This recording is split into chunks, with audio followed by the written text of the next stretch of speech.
Hi, welcome to Entrecon. My name is Moni Asle, or also known as Caress Hudson.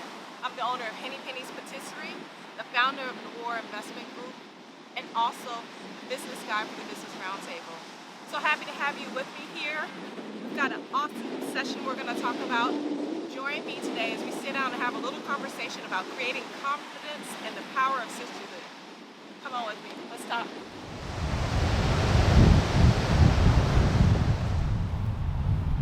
So let's get to it. Again, we're talking about creating confidence and the power of sisterhood.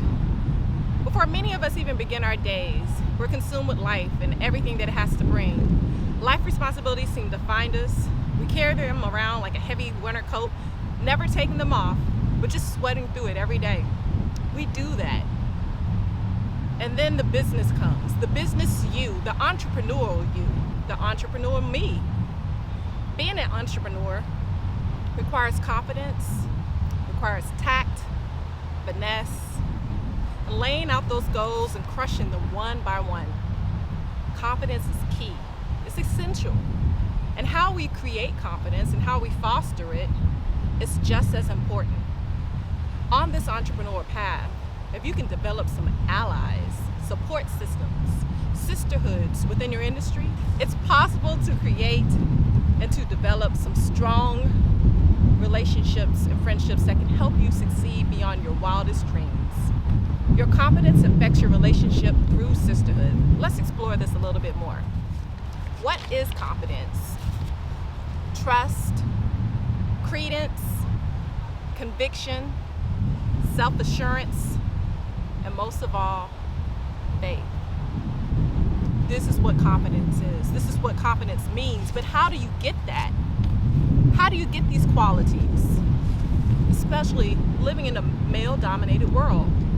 How do you get these qualities as a minority? How do you get these qualities and believe in them in your deep core?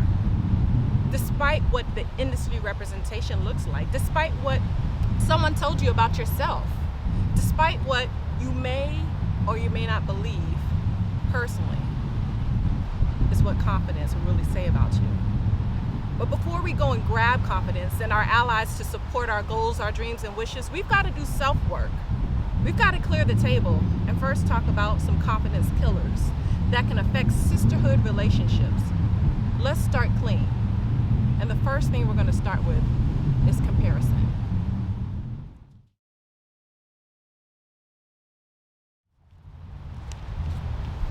Comparison. It's natural to compare, you know? It's natural to size things up, or even people. It's actually really wise to review situations and see what you're going up against. But what isn't healthy about comparison is neglecting the understanding and respect that you are divinely different. Your vision, your business goals, and your brand won't look like everybody else's. And honestly, that's okay. Can you imagine a world where everything and everyone is monochromatic? No spice, no vibrant colors, no diversity, no flair, no nada. It's pretty bland. Comparing too much can and it will kill your uniqueness. There's things you can compare. I mean, come on. You can compare risk for business. You can compare value brought from your products. We can compare your target audience. You can compare niche markets. That's fine. But you, amazing you, don't you ever compare your worthiness. Again, amazing you, don't ever compare your worthiness. Don't ever compare your dreams, for heaven's sakes. And with caution, be careful comparing your brand and what you're bringing to the business world. And if you do, make sure you're comparing and bringing these items around to and with people who understand who you are and what you're doing and where you're going, what you're trying to do as the amazing person you are.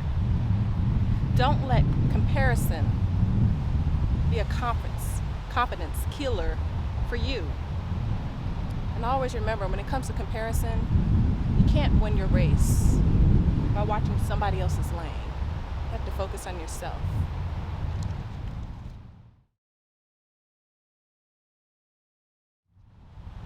So, we've made it through that one. Now it's time to talk about not giving yourself credit. So let's be real. I'm not here to tell you that it's a bad thing to be modest about your achievements or your awards and your education. It's nice to be modest. Modesty is a beautiful thing. But there also is a time for it. And in this moment, before I tell you anything else, in this season, let's get real. It's about you, boo. It's about you. It's time to give yourself some credit. When you go file your taxes, your tax professional will ask you for documentation to support your documents. They want to see the receipts. And guess what? As an entrepreneur, it's time to talk about it. Your education, where did you receive your credentials? Where are your certifications from? What workshops have you attended? How long have you been in the industry? What organizations are you a part of? Whom have you had the pleasure of working with? For heaven's sakes, that's your brag sheet, girl. Where were you featured? Magazines, your publications, contests? Girl, man, amazing person that I'm speaking to. If you don't give yourself credit, who's going to crown you with it? You've done the work. You've put in the time. You've clocked in the hours. The world deserves to know your greatness. You are worthy of acknowledgement. You're worthy of the credit of the work you've done. Take time to acknowledge and credit yourself over the accomplishments, whether they be big or small. At any time that you are getting ready to second guess your confidence, walk over to this list and read them out loud. Literally remind yourself of just how amazing, how strong, how inspiring, and how powerful you really are. Not giving yourself credit is a confidence killer. It wipes away the tears of the hard work you've shed, the late nights you stayed up just pushing for your goals, your sacrifices you made. All of that can be dashed upon the rocks over some mind tricks minimizing yourself through not giving yourself self-credit. Amazing person, no longer will you do that anymore. You're gonna give yourself credit and you deserve it.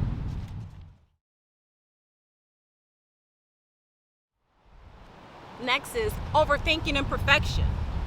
My God, how many people do that? We're all guilty of it.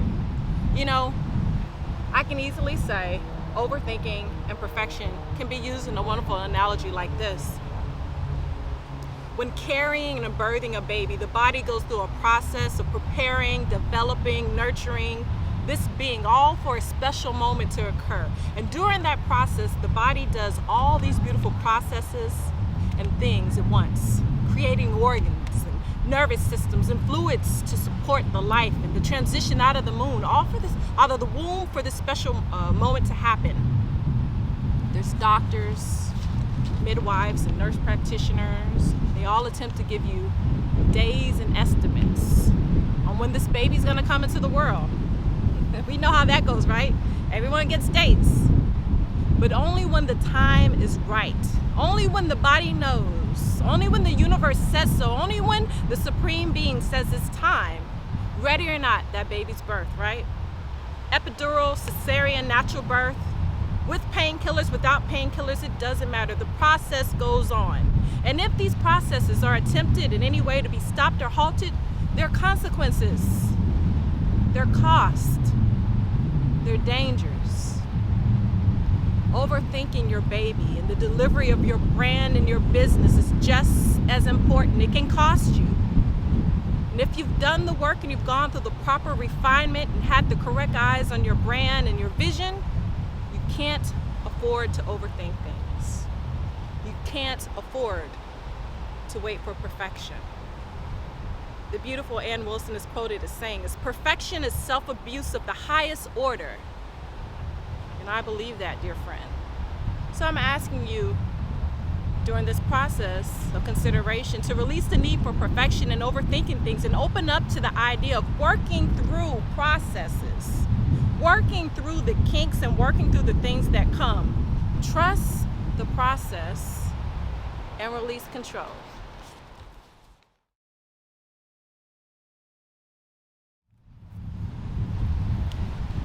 You know, we've got to get a little personal on this one. This one's a little bit more intimate, might hurt some feelings. But what it's talking about, what we're going to talk about is changing your circle. So you have friends, right? I don't know if you'll have the same ones after we finish this little conversation, but we're going to get to the nitty-gritty. Changing your circle is so important. Come on in here. Let's get close. Did your granny ever tell you you are the company that you keep? Take a moment and think about your circle. The groups of people that you hang out with are the ones that you talk to on a normal basis. Each person in your life has a purpose and a reason for being there. And it's important to take out time to reflect on who you're surrounding yourself with and why. Your circle should have people who speak life into you. Your circle should have people who support you and can also refine you with love. If you have people in your circle that you can't trust and you can't depend on, you need to pause here and really think about it, because it's time to change your circle. You have the power to remove people in your life that are not adding value and support. The world is filled with plenty of negative and heavy energy. Why have that energy so close to you? And especially as an entrepreneur. I'm sure you know about some of the ups and downs that come, but man, you should and you need to have a safe circle. A safe circle of people to talk to about business things. A safe circle to talk about your goals and your visions. If you don't already know this, everyone won't celebrate you. But guess what? That's okay. But the people in your circle should be people that will celebrate you. And if you have people in relationships that aren't healthy with you personally or professionally, it can poison you. Change your circle and you can change your life. The right people around you mean everything, personally and in business. Having healthy people around in your life is exceedingly beneficial, because guess what? That energy can be reciprocated back to you. Everyone in your tribe, your circle should be able to support each other, and no one in your circle is competing against each other. When your crown is tilted, people in your circle should be able to fix it in private, band-aid you up, and push you back to the world. Now I want you to pause and think about that. Just imagine for a moment what kind of cultural climate will we have if safe circles and spaces were created that allowed each other this opportunity. When you're able to embrace this ideology within your circle, then you're able to extend these principles to others outside your circle. In your circle, there isn't any competition, because each person respects and values one another.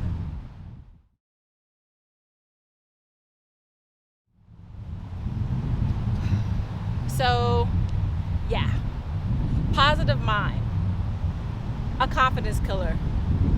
If your mind is not right, can you imagine? So maybe this isn't the best way to start off talking about a positive mind, but we're gonna cut to the chase. I hope no one has ever told you that being an entrepreneur was easy, because it isn't. The idea that anybody or anyone can have a profitable business and be a successful entrepreneur is a lie. It really is. Because the truth about it is, you've got to have the right mindset. Let me clarify exactly what I mean. Running your own business is tough, and you have to make sure that your mind is right. You've got to believe in yourself and your brand more than anything and anybody else. If you don't believe in yourself, why should anybody else? If you don't believe in your brand, why would I invest? Why would somebody else invest?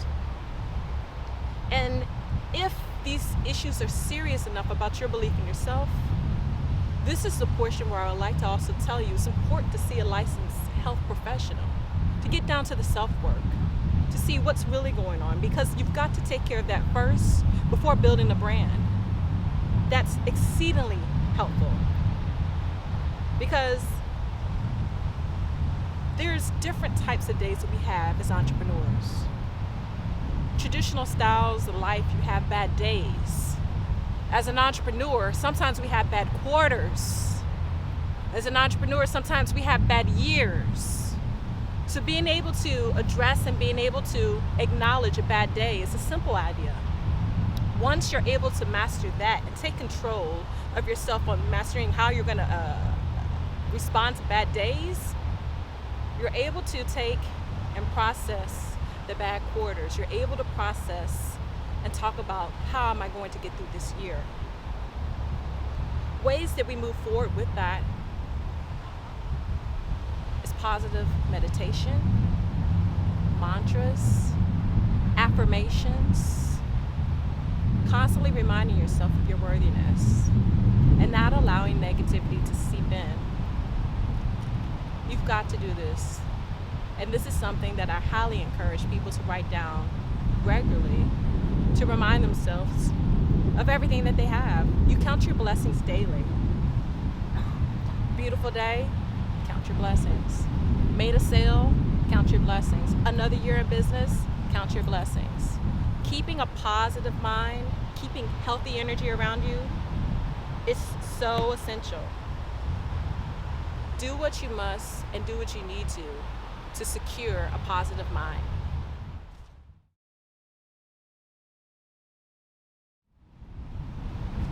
The last couple of things, guys, I want to touch on is two things that kind of can fall together. Letting go of the past and self-sabotage. My God! You know, it's easy to size yourself up. You know, I failed one time before and I did this. You know, I tried this idea before and it didn't work. I had no sales last year. I didn't do anything. It's easy to count your failures. But I'm here to tell you how important it is to let go of your past so you can embrace your future. I'm here to tell you how important it is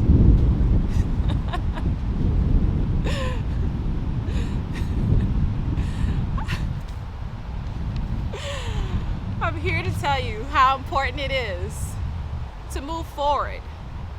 Because a part of this, of letting go of the past, is making sure that you acknowledge where you came from, but more importantly, you press forward to where you're going.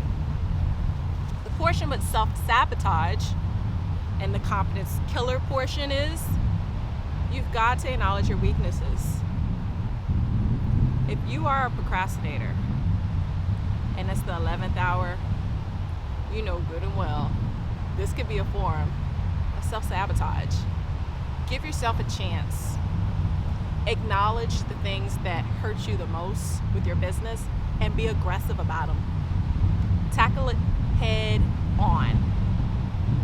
By doing this every day, by pressing forward, putting notes into your phone and reminding yourself, hey, I need to work on this. Taxes are due. I need to go ahead and do this. My marketing plan for the year is not complete. I need to take care of this. Take out time to look at these things that perhaps you need to work on so you don't self-sabotage yourself. And everybody's things are different. I have mine. I'm working on mine. And I acknowledge them. And that's the big thing with you. Take out time to acknowledge and write down those things that you need to work on. So now that we've talked about these confidence killers, I think it's really important now that we can begin talking about sisterhood. Before we enter into sisterhood, it's important for us to be honest with the self-work that has to be done. What good does it do to want to reach out to other women in business, to want to reach out to other people in the community? We haven't done the self-work that needs to be done. Once we've addressed these things, once you take out time and have written down the things that apply to you, then it's time for you to reach out and see how you can connect. What does that look like? Well, you'll see in the video here, you'll see some ladies getting together and talking about what sisterhood looks like to them. And I encourage you to see, what does sisterhood look like to you? Well, there's some cardinal rules we can talk about with sisterhood. Sisterhood should always be loving in nature and supportive to one another.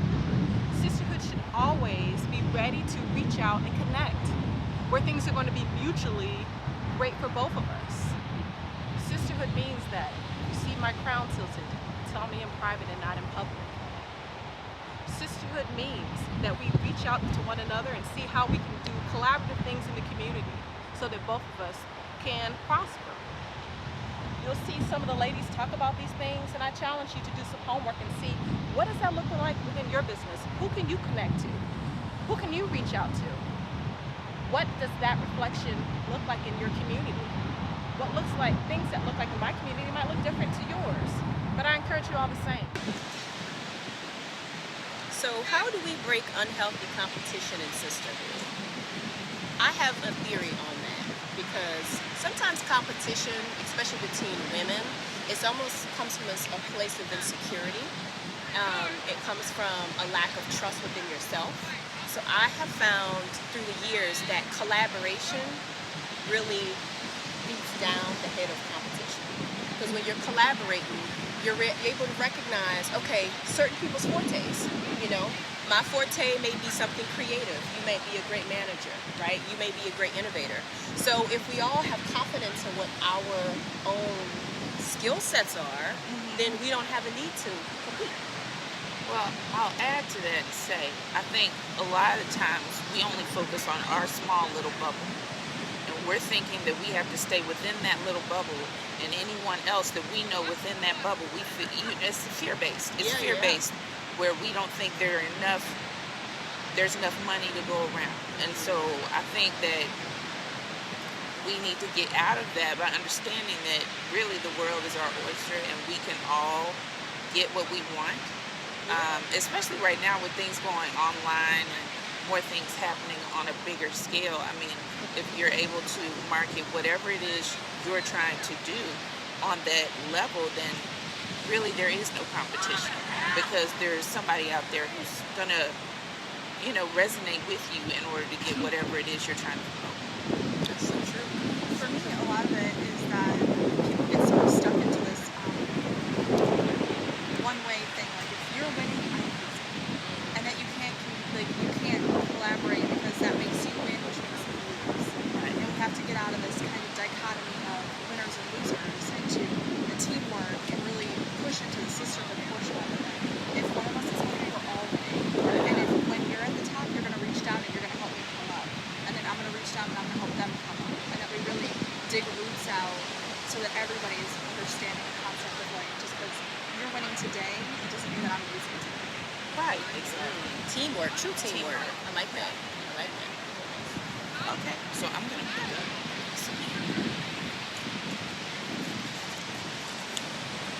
and it says, there's an opportunity to apply for a grant for your business. You find out about this grant opportunity, and it's applicable for not only your business, but a couple more ladies you know.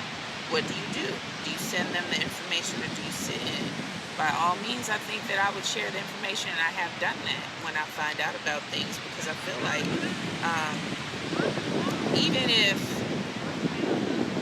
there were just some grants that were offered in our local area, and I told a friend of mine about them, and she received the grant and I did not. But I'm happy for her for receiving that grant, because it was meant for her to have it. So by all means, I feel that, if we get information about a grant, by all means, we should let everyone know. Because again, like you said, if you're winning, we're all winning. Absolutely. Well, I'm a big person on resources. We all have different resources. We all have exposure to different resources. So for me to know about something, and for you to know about something, like you said, your friend, it only makes the blessing go further out. If one person is able to get the grant, if none of us are able to get the grant, it's the attitude behind that says, hey sis, I see what you're doing. know what, you're worth even, maybe that person has never even heard of a grant. Maybe they're not aware of that. Right? So with that resource, that also is linking to education, which is making them maybe grow. Maybe they're not even going to apply for the grant, but they may then go and do research, and that may help them in their own personal business journey. And it may not have anything to do with the actual grant. So I'm with you on that. I would absolutely share the information. Not just with what you said, but a lot of times these grants are based on how many people, how many applicants there are, how much space there is in the community, and by adding applicants, by adding this, you're expanding what's available. And so maybe you didn't get it this year, maybe your friend got it, you're opening or broadening the network so that maybe you can get it next time. And maybe next time it'll be a much bigger opportunity, and then not only do you have the opportunity with the grant, your friend is going to be a mentorship person. Now your friend is getting to expand higher, and by having that friend, by having that contact, your network is going to get bigger. And I think a lot of times we get kind of focused into this, like, okay, well, you're going to win, I'm going to lose. And then we get closed off and not think about how far our opportunities are stretching. That's a good point, because if you think about it, this is 2020. How many more female entrepreneur programs are there now than there were 5 years ago, than there were 10 years ago? And it's because supply and demand. The more entrepreneurs, the more female entrepreneurs you have, the more money somebody's going to find for us. And not just that, but the more female entrepreneurs there are, the more those female entrepreneurs are reaching out to their female entrepreneur Connections. Yeah. They're saying, I know how it was for me to come up, but I'm helping you. And I think that's so key. Right. If they remember that somebody helped them out, that they'll be quick to help someone else out when they see the benefit that it gave them. So I agree with that. Paying it forward. That's a big one. Paying it forward. What is sisterhood and what isn't sisterhood? I feel like That's funny. We just, the first Black, first biracial, first African American, first Indian American woman was just elected as vice president.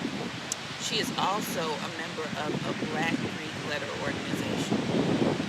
Now, obviously, the members of that organization are going to support her and celebrate with her, because this is a ridiculous achievement, like historical.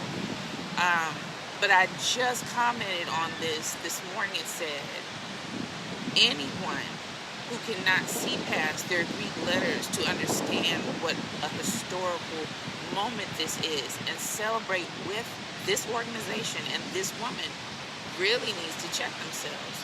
Real sisterhood goes beyond those limitations. It goes beyond race. It goes beyond letters. It goes beyond the people that are just around you.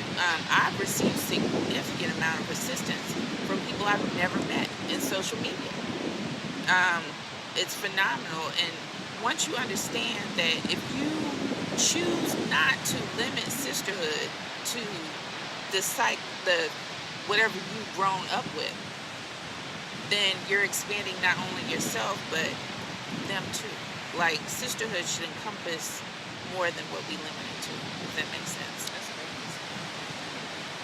I think honestly, a lot of what you're saying is that it doesn't stop anywhere. It should encompass everyone.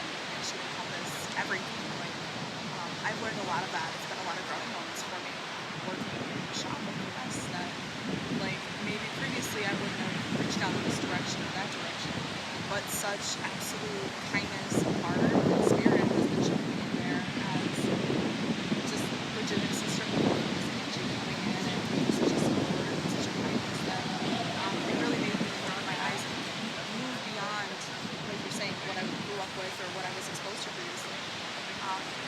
And I think if we're talking about what isn't sisterhood, I think the entire spirit of exclusion isn't sisterhood. In any way that comes, exclusion of spirit, exclusion of experience, exclusion of anyone. It's not what it should be about. It's not, at the heart of it, I don't think it is what sisterhood is about. There's kind of a ancestral long hug that's been going on for all of us, reaching there forever, that if you want it, it's there. You just have to be able to kind of quiet that piece inside yourself and shut things out. Sisterhood sisterhood for me, that's kind of a loaded definition for me, both just as a mom, as an actual sister, but even what I do in my business as a doula, because I'm working with other women. And so sisterhood can have a complexity to it sometimes that may not always feel good, that may not always be comfortable. Sometimes in sisterhood we have to say things or be honest with our sisters. We have to hold them accountable. Sometimes it's a moment to motivate. Sometimes it's a moment to say, look, I know you're tired, but you're gonna do this. So it is a very complex, I think, definition for each person, each woman. But what comes behind it and what stands behind it, what's the foundation of it, is that love, is that hope, is that confidence, and that motivation to say, look, you and I, we're the same. I am my sister's keeper. I'm gonna help you do this. And so when you have that type of attitude behind true sisterhood, when you define sisterhood that way, you find your real friends. You don't have acquaintances in sisterhoods, okay? You don't have acquaintances. You have true friends, you know? You can tell me something today that I may not like, and I have to sit in it and meditate on it and figure out, okay, that does resonate with me. I missed that. My sister caught that, but I actually missed that. So let me go back. And so it may feel uncomfortable at that moment, but then in turn I say, man, I'm so grateful to have you as my sister. I'm so grateful to have you as my sister, because that just extended my heart, just extended what I see, my perspective. So, and it's the same way when we do it, what I do in birth. You know, women are expecting, you know, a very coddling type of experience where everything is happy and sunshine. Well, that's not always life. Right. Sometimes you're disappointed. Sometimes things don't go as you plan. And so it's still picking up the pieces when things are not going the way that we feel like it should be. For your next year in business, I encourage you for 2021 to take out time and to write down exactly what you can do. How effective can you be in the community? How can you pull up another sister and help her in her business? How can she help you? What does your circle look like? How can you bless one another within your circle? These are the elements of sisterhood. These are the things we can do collectively together. I may not look like you. I might not be from the same place. You might be from somewhere far, far away, away from my beautiful waters. But that doesn't mean anything. We still can work together to make some beautiful things happen. I'm Moni Asle.